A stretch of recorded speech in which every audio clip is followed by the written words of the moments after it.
డేస్లో నేను ప్రణాళిక దీన్ని బట్టి నేను ఆన్సర్ ఇస్తానని.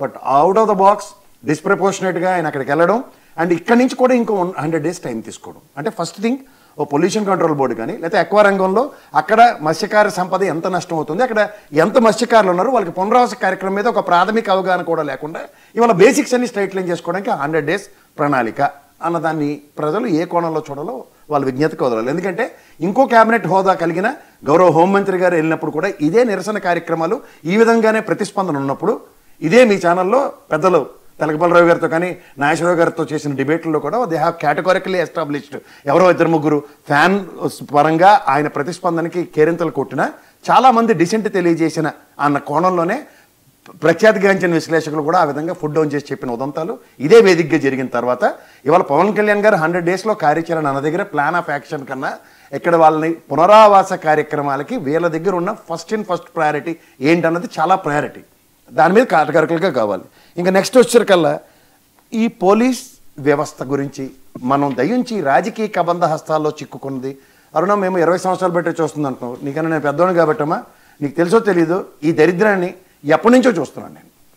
ఓవర్ విజయ్ ఒప్పుకున్నా ఒప్పుకోకపోయినా తెలిసిన విషయం ఏంటంటే వీళ్ళ విషయాలే కాటగరకలుగా చెప్పొచ్చు. నిన్న అసెంబ్లీ సమావేశంలో కాళహస్తి ఎమ్మెల్యే గారు బొజ్జల సుధీర్ రెడ్డి గారు అసెంట్రీ సీఏని ట్రాన్స్ఫర్ చేయండి అని లబోదీపో నేను లోకేష్ గారికి విన్నపం పెట్టుకున్నాను, ముఖ్యమంత్రి గారికి విన్నపం పెట్టుకున్నాను, నాకేం కాదట్లేదంటే పొలిటికల్ ఇన్ఫ్లుయెన్స్ ఎలా చేస్తున్నారు. తర్వాత బనగానపల్లిలో గౌరవ ఎమ్మెల్యే గారి బ్రదర్ అక్కడికి ఎక్కడి నుంచి డిస్క్రిప్షన్ వచ్చిందో నాకు సింగులరే వాడాను, నాకేం మామాటలే, ఒక ఎస్పీజీ కానిస్టేబుల్ని ఏ ప్రాతిపదిక మీద కొట్టగలిగాడు అతను. మూడోది ఇదంతా ఒక ఎత్తి అయితే లా అండ్ ఆర్డర్ విషయంలో బ్రహ్మాండమైన కితాబ్ ఇచ్చారు ఎవరు మా విజయ్ గారు. ఇదే గౌరవ ముఖ్యమంత్రి గారు 2014లో గవర్నమెంట్ రాగానే ఈ లెక్కర్ దరిద్రంలో ఉన్న ఈ సురేందర్ నాయుడికి 2 మర్డర్ల విషయంలో 2014లో గౌరవ డిస్ట్రిక్ట్ మెజిస్ట్రేట్ కానీ అతనికి యావజ్జీవ కారాగార శిక్ష విధిస్తే ఇదే హైకోర్టులో అతను అపీల్కి వెళ్తే కూడా కింది కోర్టు తీర్పునే ఇది ఇచ్చినప్పుడు క్షమాభిక్ష పెట్టి బయటకు వచ్చాడు. బుర్ర తక్కువ పనులు చేయడంలో సిద్ధహస్తుడైనోడు ఇదే పని కంటిన్యూ చేస్తూ ఇప్పుడు దిక్కుమాల లెక్కర్ స్కామ్లో అదే పని చేస్తూ మళ్ళీ పట్టుబడ్డాడు. దాని చేత క్లీన్ చిట్ ఏ ప్రాతిపదిక మీదకి వెళ్ళి వస్తుంది అన్న దగ్గర చూసుకోగలిగితే ట్రాక్ రికార్డులు అన్నవి ఉదాహరణకి ఈ సురేందర్ నాయుడు అన్నది క్రిమినల్ అఫెన్సెస్లో 2014లో రికార్డులు చెక్ చేసుకోండి. అలాగే బనగానపల్లి ఎమ్మెల్యే దగ్గరికి వచ్చేసరికల్లా అతని ప్రవర్తన, అలాగే కాళహస్తి బొజ్జల సుధీర్ రెడ్డి గారు, ఇది కాక మనకి శ్రీశైలం వెళ్తున్న ఎమ్మెల్యే గారు అంటే అమాయకంగా బలైన జనసేనకి మనం క్రియేట్ ఇవ్వాలి ఇక్కడ. ఎందుకంటే తప్పులు తెలుగుదేశం చేస్తే శిక్ష మేము అనుభవిస్తామని ముందుగా వచ్చిన సరెండర్ అయిపోతున్న జనసేనకి అయితే మేము కితాబులు ఇవ్వలేము. కానీ అక్కడ ప్రొయాక్టివ్గా యాక్షన్ ఫ్రంట్ చంద్రబాబు నాయుడు గారి మీద విజయ్ గారు చెప్పినట్టే నాకు కూడా అంతే గౌరవం ఉంది, ఎందుకంటే లా అండ్ ఆర్డర్ విషయంలో. కానీ ఈ 24 నుంచి ఉన్న టర్మ్లో అంత లా అండ్ ఆర్డర్ మీద పూర్తి పట్టు కలిగిన చంద్రబాబు నాయుడు గారు అయితే నేనైతే యాక్సెప్ట్ చేయలేను. ఇది గమనించుకోమనండి. ఇక్కడికి వచ్చేకల్లా ఇదే పోలీస్ డిపార్ట్మెంట్లో ఒక సిఐ గారి దగ్గరికి వెళ్ళినప్పుడు పేరు నాని గారి ప్రవర్తన అండ్ గౌరవ ఎస్పీ గారు ప్రెస్ మీట్లో అతని ప్రవర్తన, ఈ 2 ఇసుక తక్కిడా పేడ తక్కిడి కింద చూస్తే 2 కరెక్ట్గానే టాలీ అని చెప్పాలి. ఎందుకంటే ఒక నాయకుడు తన క్యాడర్ మీద ఇష్టం వచ్చినట్టు కేసులు పెడుతున్నప్పుడు పోలీస్ స్టేషన్కి వెళ్ళినప్పుడు ఎవడైనా అలాగే ప్రవర్తిస్తాడు. ఎవరు అతీతులు కాదు, తెలుగుదేశం అవ్వచ్చు, కాంగ్రెస్ అవ్వచ్చు, బీజేపీ అవ్వచ్చు, జనసేన అవ్వచ్చు, మీరు చెప్పిన వైఎస్ఆర్సీపీ అవ్వచ్చు, ఎవరైనా సరే. అదేవిధంగా గౌరవ ఎస్పీ గారు కూడా తన డిపార్ట్మెంట్కి తను ఒక వజ్ర కవచంలో నిలబడాలి కాబట్టి ఆ పోలీసులను వెనకేసుకుంటూ వస్తూ ఆ విధంగా ప్రెస్ మీట్ పడ్డం 2 బ్యాలెన్స్ ఆఫ్ యాక్ట్. ఫర్దర్ ఈ గవర్నమెంట్ మీద కాబట్టి యాక్షన్స్ తీసుకుంటారంటే తీసుకుంటాను, అంతకన్నా ఇంకెళ్ళి.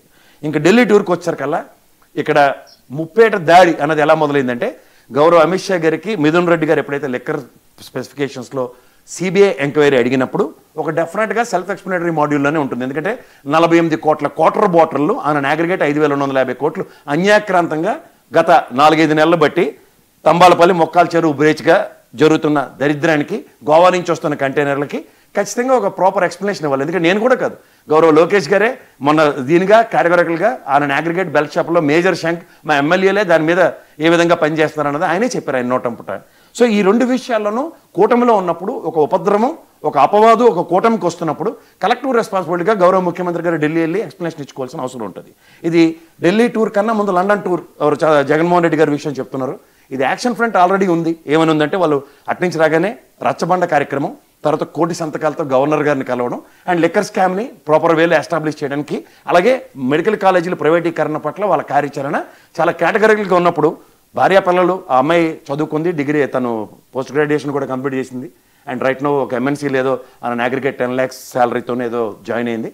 ఒకసారి ఒక పెప్టాక్ ఇవ్వడానికి ఒక తండ్రి స్థానంలో ఆయన వెళ్ళడం చూడాలి తప్ప ఇందాక విజయ్ అన్నందుకు పిల్లలు ఇంకా రాజకీయ అరంగేట్రాలకి రాజకీయ ప్రవేశాలకి చాలా టైం ఉంది. ప్రజెంట్ ఎవరు యాంగ్షియస్ వాళ్ళకు ఉంటాయి, ఎవరి యాంగ్జైటీస్ వాళ్ళకు ఉంటాయి. కానీ ప్రజెంట్ అయితే నాకు తెలిసినంత వరకు ఈ కార్యాచరణ ఆల్రెడీ మొన్న అనకాపల్లి నర్సీపట్నం టూర్లోనే ఇంత కేటగిరీలకు ఎస్టాబ్లిష్ చేసిన తర్వాత వాళ్ళ అమ్మాయి రాజకీయ అరంగేటం ఉన్నది అయితే నేను ఆ కోణంలో చూడట్లేదు.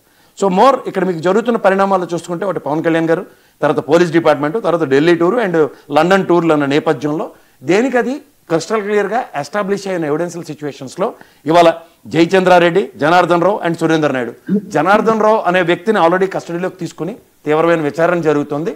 ఇది ఎప్పుడు వెళ్ళిందంటే చేతులు కాలిన తర్వాత ఆకులు పట్టుకునే నేపథ్యంలో ఉంది. తంబలపల్లి వేదికగా ఇంత రాష్ట్ర వ్యాప్తంగా ఎక్కడ తంబలపల్లి, ఎక్కడ ఇబ్రహీంపట్నం, ఇంత డంపులు దొరికిన తర్వాత కూడా కార్యాచరణ ఎక్సైజ్ అధికారులు ఇన్నాళ్ళు బట్టి ఎందుకు కళ్ళు మూసుకుని ఉన్నారు? తర్వాత మనకి లిక్కర్ బాటిల్లో నిన్న వాళ్ళు తీసుకున్న ఒక యాక్షన్ క్యూఆర్ కోడ్ తర్వాత స్కాన్ చేసి డిస్ప్లేలో లిస్ట్ పెడతామని. దీనికన్నా ముందు ఒక ఎక్సైజ్ అధికారి ఎవడైనా సరే రాష్ట్రంలో ఉన్న లెక్కర్